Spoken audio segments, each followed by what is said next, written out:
अच्छा यार किस तरह बोलते हैं? तो अपनी बात करे कर बस। नहीं पंजाबी मैं अपनी किस तरह बोलते हैं पंजाबी किथे चली हाँ ਉਹ ਦੱਸ ਨਾ ਮੈਨੂੰ ਉਹ ਤਾਂ ਕੱਟ ਕਾ ਵੀਡੀਓ ਦੇ ਇਹ ਨਹੀਂ ਉਹ ਕੱਟਣ ਨੂੰ ਛੋੜਨ ਨੂੰ ਚੱਲਣ ਦੇ ਨੂੰ ਕਿਹੜਾ ਮਸਲਾ ਕੋਈ ਮਸਲਾ ਵੀ ਨਹੀਂ ਹੈਗਾ ਇਹ ਇਸ ਤਰ੍ਹਾਂ ਕਰਕੇ ਇਸ ਤਰ੍ਹਾਂ ਪਫ ਫਿਰ ਇਸ ਤਰ੍ਹਾਂ यार तू भी तो कोई बोल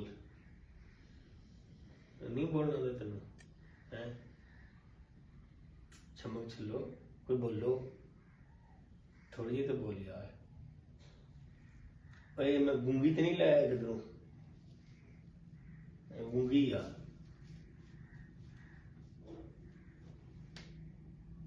हाय 2 लाख रुपया दिता ते गूंगी ले आया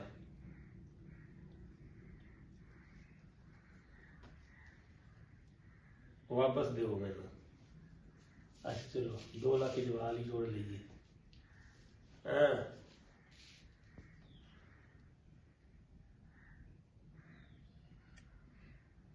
हाँ मुझे दे दो ये मैनू दे दो थोड़े जवाल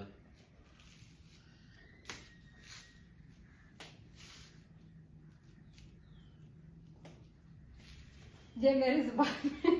नहीं चलती ना हाथ चलते हैं बड़े बड़े चल जाते रे गूंगी आवे तो गूंगी ले आया मैं ले आके पछताया जो बोलना नहीं आवे तो दिमाग ही खराब कर देंदी है बोल बोल के है तो बोलना बोलना मैनू बड़ा आंदा नहीं वो तो मैनू पता जनानी दी जिब इन्नी सारी हुंदी आ तो फिर गूंगी ले आंदा ओ गूंगी तो बता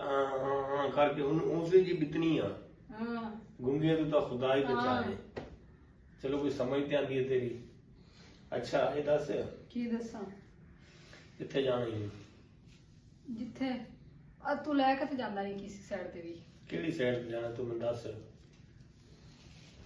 पैसे दिखा फिर दसूंगी केड़े पैसे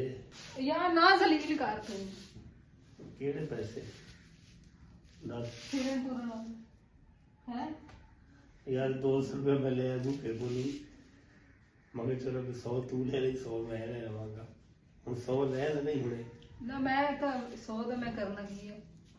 यार ना कर यार ना करूं ना कर ना कर नौकर नौकर से नखरा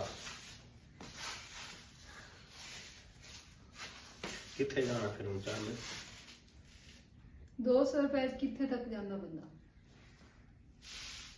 अब पहली दुकान तक 2 बिस्किटां दे पैकेट आने जेड़े मेरा दिल कर रहा खाण नूं यार वो लेके आना हुणे